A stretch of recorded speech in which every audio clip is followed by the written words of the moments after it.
बंगले के मुख्य गेट पर आरव और नताशा उस छोटे से डिब्बे को ध्यान से देख रहे थे। उस पर बना रहस्यमयी सिंबल पहले भी कई बार उनके सामने आ चुका था। नताशा ने तुरंत अपने ग्लव्स पहन लिए। सर, हो सकता है इसके अंदर कोई ट्रैकर या बम हो, आरव शांत स्वर में बोला। पहले इसे स्कैन करो। नताशा अपने बैग से एक छोटा स्कैनर निकालती है और पूरे डिब्बे को ध्यान से चेक करती है।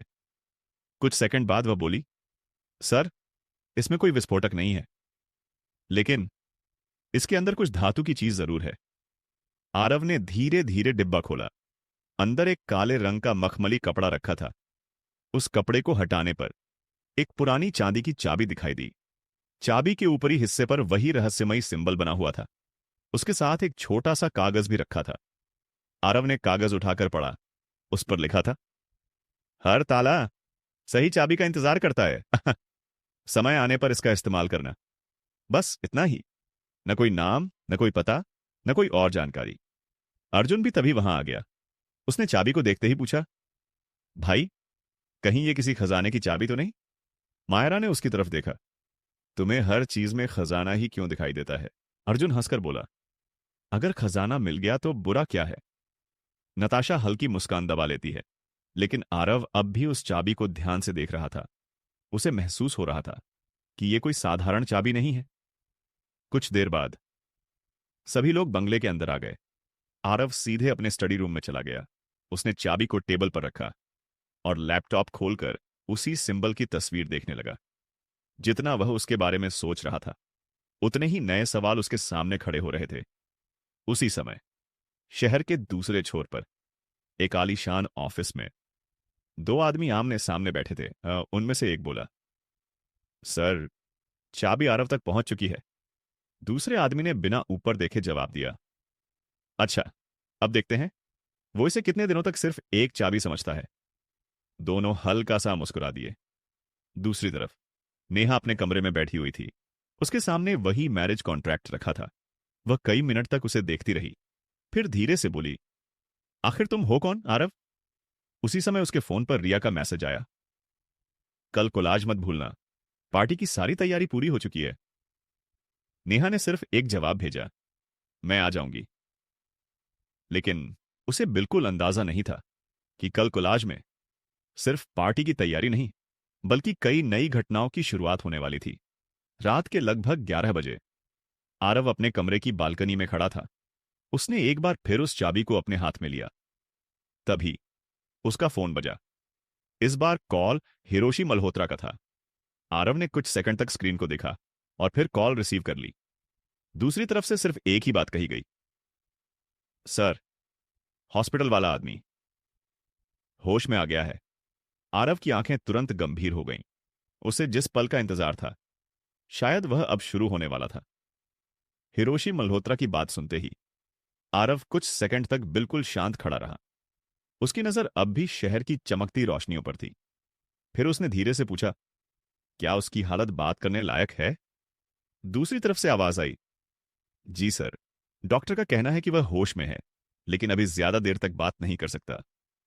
आरव ने बिना समय गंवाए कहा, मैं आधे घंटे में पहुंच रहा हूं। इतना कहकर उसने कॉल काट दिया। आरव कमरे से बाहर निकला। हॉल में अर्जुन अभी भी टीवी देख रहा था। मायरा अपने लैपटॉप पर कुछ काम कर रही थी। नताशा भी वहीं बैठी कुछ फाइलें देख रही थी। आरव ने शांत स्वर में कहा, नताशा, मेरे साथ चलो। नताशा तुरंत खड़ी हो गई। जी सर। अर्जुन ने उत्सुक होकर पूछा, भाई, इतनी रात को कहां जा रहे हो? आरव ने सिर्फ इतना कहा, एक जरूरी काम है। अर्जुन तुरंत बोला, मैं भी चलता हूं। नहीं। आरव का जवाब छोटा था, लेकिन साफ था। अर्जुन ने मुंह बनाया, हर बार मुझे ही घर पर छोड़ देते हो? मायरा मुस्कुराकर बोली, क्योंकि जहां ये जा रहे हैं वहां पिकनिक नहीं होती। अर्जुन ने कुछ नहीं कहा, बस सोफे पर बैठकर टीवी देखने लगा। कुछ ही देर बाद एक काली कार बंगले से बाहर निकली। ड्राइविंग सीट पर नताशा थी। आरव पीछे की सीट पर बैठा खिड़की से बाहर देख रहा था।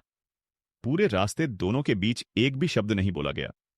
करीब 40 मिनट बाद कार एक बड़े प्राइवेट हॉस्पिटल के सामने जाकर रुकी। हॉस्पिटल के बाहर पहले से ही ब्लैक डायमंड की सिक्योरिटी तैनात थी। आरव जैसे ही अंदर पहुंचा, हिरोशी मल्होत्रा उसका इंतजार कर रहे थे। उन्होंने हल्का सा सिर झुकाकर कहा, सर, सब इंतजाम हो चुका है? आरव ने पूछा। कोई और उससे मिला? नहीं सर, डॉक्टर और दो नर्सों के अलावा कोई उसके कमरे तक नहीं गया। आरव ने सिर हिलाया। चलो। तीनों लोग अस्पताल की सबसे ऊपरी मंजिल पर पहुंचे। पूरा फ्लोर खाली कराया गया था। हर 10 कदम पर सिक्योरिटी गार्ड खड़े थे। कमरे के बाहर पहुंचकर हिरोशी ने दरवाजा खोला। अंदर वही आदमी बेड पर लेटा हुआ था। उसके हाथों पर पट्टियां बंधी थीं। चेहरे पर भी चोट के निशान साफ दिखाई दे रहे थे। उसने धीरे धीरे अपनी आंखें खोलीं और सामने खड़े आरव को देखा। कुछ सेकंड तक दोनों एक दूसरे को देखते रहे। फिर उस आदमी के चेहरे पर हल्की सी मुस्कान आ गई। वह धीमी आवाज में बोला, तो आखिर तुम आ ही गए? आरव उसके पास जाकर खड़ा हो गया। मुझे पहचानते हो? आदमी हल्का सा हंसा। पहचानूंगा क्यों नहीं? पूरी दुनिया तुम्हें अलग अलग नामों से जानती है, लेकिन मैं तुम्हें उस नाम से जानता हूं जिसे शायद तुम खुद भी भूल चुके हो। कमरे का माहौल अचानक गंभीर हो गया। नताशा और हिरोशी दोनों एक दूसरे की तरफ देखने लगे। आरव पहली बार थोड़ा हैरान दिखाई दिया। उसने शांत स्वर में पूछा, तुम कहना क्या चाहते हो? आदमी ने जवाब देने की कोशिश की, लेकिन तभी अचानक पूरे कमरे की बिजली चली गई। कुछ सेकंड के लिए पूरा फ्लोर अंधेरे में डूब गया। उसी समय गलियारे में अफरा तफरी मच गई। एक सिक्योरिटी गार्ड की तेज आवाज सुनाई दी, अलर्ट, कोई हॉस्पिटल के अंदर घुस आया है। नताशा ने तुरंत अपनी पिस्तौल निकाल ली। हिरोशी भी दरवाजे की तरफ मुड़ गए। आरव की नजर अब भी उस घायल आदमी पर थी, लेकिन जब कुछ सेकंड बाद इमरजेंसी लाइटें जलने लगीं, तो बेड खाली था। वह आदमी गायब हो चुका था। हॉस्पिटल के कमरे में कुछ सेकंड तक पूरी तरह सन्नाटा छाया रहा। बेड खाली था।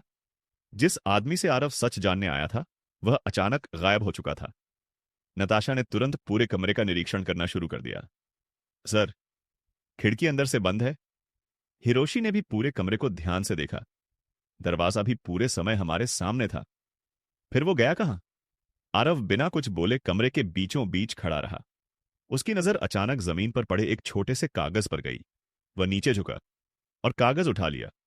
उस पर सिर्फ एक लाइन लिखी थी, सच को पकड़ना आसान नहीं होता। नीचे वही रहस्यमयी सिंबल बना हुआ था। आरव ने कागज मोड़कर अपनी जेब में रख लिया। पूरे हॉस्पिटल को सील कर दो। हिरोशी ने तुरंत वॉकी टॉकी उठाया। कोई भी बाहर नहीं जाएगा। हर फ्लोर की तलाशी लो। पूरे हॉस्पिटल में अफरा तफरी मच गई। कुछ मिनट बाद सिक्योरिटी टीम का एक सदस्य दौड़ते हुए आया। सर, हमें कुछ मिला है। सभी लोग तुरंत उसके पीछे चल पड़े। हॉस्पिटल की पिछली तरफ एक इमरजेंसी एग्जिट का दरवाजा खुला हुआ था। वहां जमीन पर खून की कुछ बूंदें दिखाई दे रही थीं। नताशा नीचे बैठकर उन्हें ध्यान से देखने लगी। सर, ये उसी आदमी का खून हो सकता है। आरव ने एग्जिट के बाहर नजर डाली। बाहर सड़क बिल्कुल खाली थी। ऐसा लग रहा था जैसे जिसने भी यह सब किया, उसने पहले से पूरी योजना बना रखी थी। उसी समय हॉस्पिटल के कंट्रोल रूम में सीसीटीवी फुटेज चेक की जा रही थी, लेकिन जिस समय बिजली गई थी, उसी समय की पूरी रिकॉर्डिंग गायब थी। हिरोशी ने हैरानी से कहा, सर, किसी ने सिस्टम हैक कर दिया है। बिजली जाने से 5 मिनट पहले ही। आरव ने शांत स्वर में पूछा, मतलब उन्हें पहले से पता था कि मैं यहां आने वाला हूं? हिरोशी ने धीरे से सिर हिला दिया। दूसरी तरफ शहर के एक सुनसान गोदाम में वही घायल आदमी कुर्सी पर बैठा हुआ था। उसके हाथ की पट्टियां बदल दी गई थीं। उसके सामने काले कपड़ों में खड़ा एक आदमी बोला, तुमने उसे कुछ बताया तो नहीं? घायल आदमी हल्का सा मुस्कुराया। नहीं, अभी नहीं। काले कपड़ों वाला आदमी बोला, अच्छा है, अभी समय नहीं आया है। उसने टेबल पर रखा एक पुराना नक्शा खोला। नक्शे के बीचों बीच लाल रंग से एक जगह पर निशान लगा हुआ था।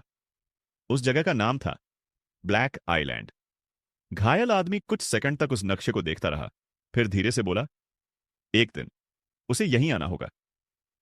उधर रात के लगभग 2 बज चुके थे। आरव और नताशा वापस बंगले पहुंच चुके थे। अर्जुन अभी भी हॉल में सोफे पर ही सो गया था। टीवी अब भी चालू था। मायरा ने दोनों को देखते ही पूछा, क्या हुआ? नताशा ने धीमी आवाज में कहा, वो आदमी भाग गया। अर्जुन की भी नींद खुल गई। क्या? इतनी सिक्योरिटी के बाद भी? आरव ने सिर्फ इतना कहा, यह कोई साधारण दुश्मन नहीं है। इतना कहकर वह अपने कमरे की तरफ चला गया। कमरे में पहुंचकर उसने अपनी जेब से 3 चीजें निकालीं। रहस्यमयी चाबी, रहस्यमयी सिंबल वाला कागज, हॉस्पिटल में मिला संदेश। तीनों चीजें उसने टेबल पर रखीं। कुछ सेकंड तक उन्हें देखता रहा, फिर धीरे से बोला, तुम लोग आखिर चाहते क्या हो? उसी समय उसके फोन पर एक नया मैसेज आया। इस बार सिर्फ एक लाइन लिखी थी। पहेली का पहला हिस्सा पूरा हुआ, अब दूसरे हिस्से के लिए तैयार रहो। मैसेज पढ़ते ही आरव की आंखें गंभीर हो गईं। उसे समझ आ चुका था कि यह खेल अभी सिर्फ शुरू हुआ है। आखिर कौन था जो हर बार आरव से एक कदम आगे निकल रहा था? और ब्लैक आइलैंड का नाम पहली बार सामने आने का क्या मतलब था? क्या यही वह जगह थी जहां से इस पूरे रहस्य की शुरुआत हुई थी?